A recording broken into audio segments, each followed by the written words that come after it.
Welcome back to the Deep Dive. Today we are jumping into a really fascinating investigation about a product called EpiCooler.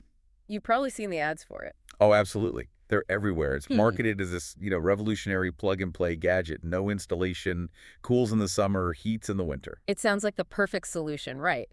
And that skepticism is exactly where we're starting. Our mission here is to look at the source material, which really scrutinizes these claims. And this matters because if you've ever seen these aggressive online ads, you'll want to know the red flags. Right. It's all about learning how to spot them. So the core of it is this massive claim. They call it the United States #1 rated portable AC.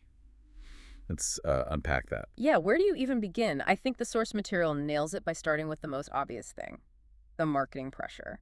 The very first red flag is what we call fake urgency. You mean that huge 60% limited time discount that's always on the website? That's the one. And they pair it with that #1 rated title. A title our sources went looking for. They tried to find, certificate, an award, Yeah. anything. And found nothing. Of course, Mhm. because the whole point of that tactic is to make you panic. It stops you from asking the most important question. Rated by whom exactly? Okay, so that's the first flag.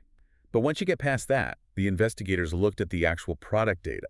Which brings us to red flag #2. Meaningless metrics. Ah, yes. The percentages. Right. They throw out these super specific sounding numbers like 91%, 94% efficient. And this is where you have to compare it to, the real world. Real heating and air conditioning products, real HVAC. They speak a different language. They talk about BTUs, wattage, cooling capacity. Exactly. Real engineering terms. Our sources found no sources, no lab reports, no explanation for the EpiCooler numbers. They're just there. It's all scientific theater. Okay, this is where it gets really interesting for me. Red flag 3, the ghost endorsement. The infamous James Turner. Yes. They claim the device is endorsed by a licensed HVAC technician with that name. Sounds pretty credible on the surface. It does, but the key question is he a real person who actually endorses this? The sources tried to verify him, his license, anything. Yeah. A total ghost. Couldn't find him. It's a classic move to borrow credibility when your product doesn't have any of its own. And the claims just get bigger from there, Mm. which leads to red flag 4, right? The unrealistic performance claims. This is a big one. This tiny little box with no hose, mind you, claims it can cool a 51 square meter area. Wait, 51 square meters? That's over 500 square feet. It's massive, and from a physical standpoint, it just doesn't connect.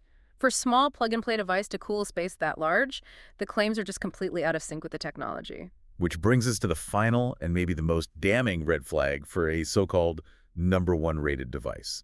Feedback. Lack of independent feedback. Their own website is, of course, glowing with 5-star reviews. But what happened when the sources looked elsewhere, like on Trustpilot? Silence. 0 reviews, just crickets. That's incredible. For a #1 product in the whole country. It just doesn't happen. A product that popular has to have some kind of external footprint, some real customer feedback that the company doesn't control. The abscess is, well, it's very loud. So when you put it all together, what's the takeaway? The takeaway is the pattern, the exaggerated discount, the random percentages, the ghost expert, the impossible performance, and the missing reviews. It all points in one direction. It's a consistent pattern of unreliability. So here's a final thought for you to consider. The industry standard for these products is all about verifiable technical specs, BTUs, wattage, that sort of thing. So what does it tell you when a company chooses to ignore all that and rely instead on dramatic discounts and unverified numbers like 92%? What does that trade-off say about who they think their audience is?